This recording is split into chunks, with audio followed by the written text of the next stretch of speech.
आपको जानकर के अति प्रसन्नता होगी, हर्षोल्लास हो रहा होगा कि अब प्रत्येक 3 वर्ष बाद पुरुषोत्तम मास आता है, जिसको कहते हैं अधिक मास। और अधिक मास में किया हुआ पुण्य का फल भी अधिक मिलता है, इसलिए पुरुषोत्तम मास का जीवन में बड़ा महत्व है। तो पुरुषोत्तम मास कब से शुरू हो रहा है? 17 मई 2026 से और 15 जून पर्यंत तक ये पुरुषोत्तम मास रहेगा, अधिक मास रहेगा। अधिक मास में क्या क्या सावधानी बरतनी है, आपको क्या क्या करना चाहिए और क्या नहीं करना चाहिए। देखिए, अधिक मास में कभी भी कोई नया कार्य नहीं करना चाहिए। जैसे दुकान रखना है, बेटे का विवाह है, कोई और संस्कार है, मुंडन संस्कार है, चूड़ाकर्म संस्कार है, जातकर्म संस्कार है, अन्नप्राशन संस्कार है, अर्थात 16 संस्कार में हमें कुछ संस्कार ऐसे हैं जो नहीं करने चाहिए। और ऐसे संस्कार नहीं करने चाहिए। पुरुषोत्तम मास में, अधिक मास में अधिक पुण्य मिलता है। थोड़ा किया हुआ भी दान, थोड़ा किया हुआ जप तप, थोड़ा किया हुआ अनुष्ठान, उसका अनंत कोटि गुना पुण्य मिलता है। लेकिन एक सावधानी बरतनी है आपको। क्या? पहले आपने कभी व्रत नहीं रखा है तो अधिक मास में नया व्रत उठाना नहीं चाहिए, अन्यथा आपके घर में नकारात्मक ऊर्जा आएगी, नेगेटिव ऊर्जा आएगी और आप परेशान हो जाएंगे। दूसरी बात यह है कि अधिक मास में कोई नया कार्य नहीं करना चाहिए। पहले से आप व्रत रहे तो अधिक मास में व्रत रहिए, अनुष्ठान करिए। पहले से अनुष्ठान किए तो भी करिए, आपको अनंत कोटि गुना पुण्य मिलेगा। लेकिन कुछ कार्य ऐसे हैं जो अधिक मास में करने ही चाहिए, जिसको पुरुषोत्तम मास, मल मास भी कहते हैं लोग, लेकिन मल मास नहीं, ये पुरुषोत्तम मास है, अधिक मास है। इसमें किया हुआ पुण्य अधिक मिलता है। और ये अधिक मास मनाया क्यों जाता है? सूर्य और चंद्रमा की जो दूरी होती है, चलते चलते प्रतिवर्ष 10 दिन आगे पीछे हो जाती है। तो उसको रिसेट करने के लिए, जैसे मोबाइल हैंग हो जाता है उसको रिसेट करते हैं, समान चाल लाने के लिए अधिक मास का शुभारंभ किया गया। अधिक मास होता है, वो बचे हुए 30 दिन 3 साल के, और 10 दिन 3 साल के, और 30 दिन बन जाते हैं। 10 दिन 3 साल के 30 दिन बन जाते हैं। इसलिए पुरुषोत्तम मास मनाया जाता है। इसको रिसेट करने के लिए, सूर्य चंद्रमा की चाल को समान लाने के लिए अधिक मास में किया हुआ पुण्य अनेकों गुना फल देता है। इसके अनुष्ठान करना चाहिए। सावधानी ये बरतनी चाहिए कि पहले अगर नहीं किया है वो अधिक मास में शुभारंभ ना करें। तो क्या करें? देखिए, दान कर सकते हैं अधिक मास में। क्यों? दान आपने किसी न किसी रूप में कभी ना कभी किया होगा, इसलिए दान अवश्य कर सकते हैं। दूसरी बात, आप कभी दीप दान कर सकते हैं, क्योंकि दीप भी कभी ना जलाए हों, कभी दीप दान ना किया हो, कभी दीप प्रज्वलित ना किए हो, तो दीपावली पर अवश्य करते हैं, इसलिए नया कार्य नहीं माना जाएगा, उसमें दीप दान कर सकते हैं। अब दीप दान करें कैसे?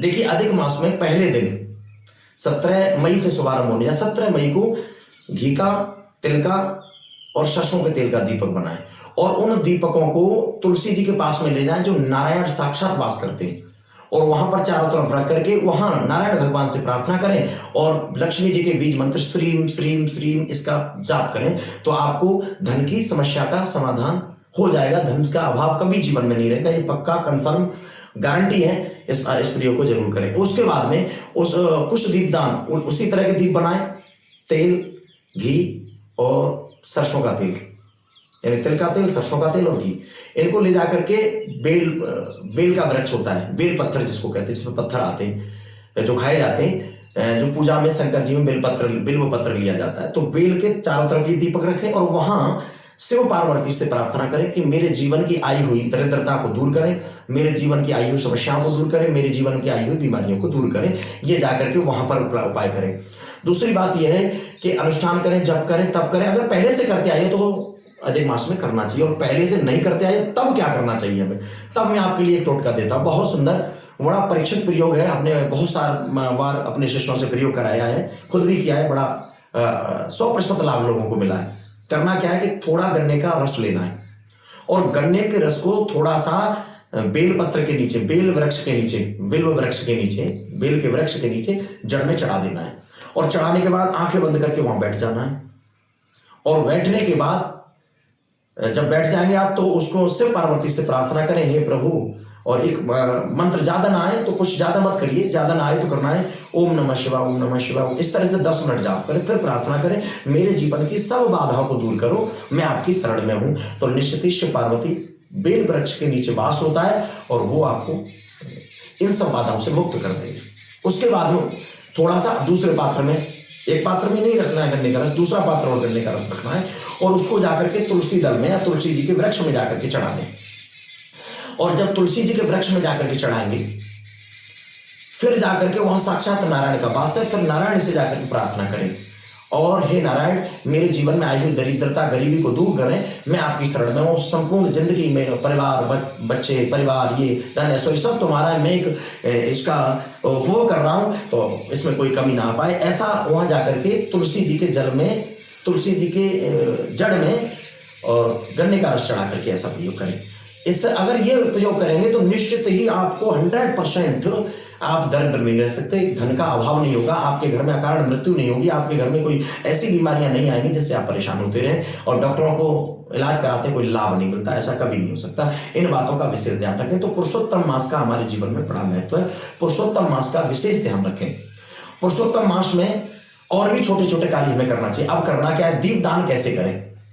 तो पहले 4 बजे उठें, ब्रह्म मुहूर्त में उठ करके जहां गंगा जी के किनारे वाले गंगा जी के किनारे पर चले जाएं और यमुना जी के किनारे वाले यमुना जी मैया के पास में जाएं और वहां जाकर के आपको करना क्या है, 108 दीपक बनाने। दीपक तिल के भी होने चाहिए उसमें और सरसों के तेल के भी होने चाहिए और घी के भी होने चाहिए। और उसको क्या करना है, उसको यमुना जी में प्रभावित करते जाए और बोलना क्या है, ओम गंग गणपतये नमः, इस तरह से बोलते हुए यमुना जी में प्रभावित कर दीजिए और वो प्रभावित होते हुए चले जाएंगे तो आपकी जीवन में ज्योति जलती चली जाएगी, आनंद की ज्योति जलेगी, ज्ञान की ज्योति जलेगी, धन की ज्योति जलेगी, आप निरोग रहेंगे, ऐश्वर्यवान रहेंगे, धन धान परिपूर्ण रहेंगे। इस तरह से दीपदान करें। करना ब्रह्म मुहूर्त में है। और करना कब है, ब्रह्म मुहूर्त में, यानी 17 मई से शुभारंभ हो रहा है ये कार्य, तो आपको 5 दिन बाद करना है, यानी 22 मई को ही करना है। इस तरह से दीपदान करें। अब पहले दिन दीपदान किया, उसके बाद में फिर दूसरे दिन, इस तरह से ब्रह्म मुहूर्त में दीपदान करें तो बहुत सारी खुशियां लेकर के ये पुरुषोत्तम मास आपके जीवन में आएगा। और पुरुषोत्तम मास में एक कहने की बात, हमने जो पहले बुराई करी है या पहले हमारे अंदर जो विकार है, प्रत्येक मनुष्य के अंदर कोई ना कोई विकार होते हैं, चाहे वो ऋषि हो, महर्षि हो, यति हो, ब्रह्मचारी हो, गृहस्थी हो, वानप्रस्थी हो, सन्यासी हो। तो उसमें क्या करना है, एक यज्ञ करें। अब यज्ञ भी कर सकते हैं क्योंकि यज्ञ नूतन नहीं माना जाएगा, नया कार्य नहीं माना जाएगा। यज्ञ कहीं ना कहीं हम करते हैं, यज्ञ में कहीं ना कहीं बैठते हैं, कहीं भागवत कथाओं में, जप अनुष्ठान में कभी कभी बैठते हैं, तो यह नया नहीं माना जाएगा, यज्ञ करें। और यज्ञ में देखिए भक्ति के 2 मार्ग हैं, ज्ञान मार्ग और प्रेम मार्ग। ज्ञान मार्ग के अगर उपासक बनोगे, ज्ञान मार्ग के उपासक बनोगे तो आपको मंत्र में त्रुटि नहीं होनी चाहिए। और प्रेम मार्ग के उपासक बनोगे तो तुलसी अपने राम को रीझ भजो चाहे खींच और भूमि पड़ो जम जातो है उल्टो सीधो बीच। मरा जपो या राम जपो, राम आ ही जाता है तो कल्याण हो जाएगा। तो प्रेम मार्ग के उपासक ध्यान दें। दीप हवन करें छोटा सा, उसमें एक सरसों के तेल का दीपक जला करके कोने पर रखें। उसके बाद बहुत सूक्ष्म विधि बता रहा हूँ, कोई मैं आपको विधि नहीं बता रहा हूँ कि विधि आप नहीं कर सकते हो, त्रुटि हो जाएगी, इसलिए प्रेम मार्ग की विधि बता रहा हूँ। और सीधा कपूर से अग्नि प्रज्वलित कर लें, आम की समुदाय रख लें। उसके बाद में कुछ नहीं करना, श्री गणेशाय नमः पहली आहुति लगाएं, 5 आहुति श्री गणेशाय नमः से लगाएं। फिर आकाशाय नमः 5 आहुति, ओम आकाशाय नमः स्वाहा, इससे 5 आहुति। ओम सूर्याय नमः, इससे 5 आहुति। ओम चंद्राय नमः, इससे 5 आहुति। और उसके बाद ओम महालक्ष्मी नमः स्वाहा, ओम महालक्ष्मी नमः स्वाहा, ओम महालक्ष्मी नमः स्वाहा, इससे पौन घंटे तक यज्ञ करें तो निश्चित ही आपको सारे संपूर्ण जो दुख है, आपके मन में जो विकार है कि ये मिल जाए मुझे, वो सब कुछ आपको प्राप्त होगा। ये है पुरुषोत्तम मास का महत्व। ये मैंने ऐसे टोटके बताए, लेकिन पुरुषोत्तम मास में कोई नया कार्य ना करें। पुनः एक सावधानी बरतें। भाई दान इसलिए कर सकते हैं, दान हम कभी ना कभी करते, यज्ञ हम कभी ना कभी बैठते हैं करते हैं, तो यज्ञ भी कर सकते हैं। और हम लोग ये टोटका हम लोग कभी किया हो ना किया हो, ये पहली बार भी कर सकते हैं। इसलिए मैंने पुरुषोत्तम मास की एक सूक्ष्म वीडियो आपको दी। बहुत बहुत धन्यवाद। और हमारी श्रीमद् भागवत कथा पुरुषोत्तम मास में 11 मई से शुभारंभ होने के लिए जा रही है, जो पुरुषोत्तम मास तक चलेगी, 11 मई से 17 मई तक। तो आप सीधे स्वामी अरविंदाचार्य यूट्यूब चैनल पर बने रहिए और आप पुरुषोत्तम मास का पूर्ण आनंद लीजिए। उसके बाद में दूसरी कथा 21 मई से और 27 मई तक चलेगी, तो वो भी पुरुषोत्तम मास में शुभारंभ हो रही है और आत्म विश्राम हो रही है। दोनों कथाओं का आनंद लें। बहुत बहुत धन्यवाद, बहुत बहुत बधाई, बहुत बहुत शुभकामनाएं। ये बताए हुए परीक्षित प्रयोग अवश्य करें और आप अपने को धनवान धन धान्य परिपूर्ण बनाएं और निरोग बने।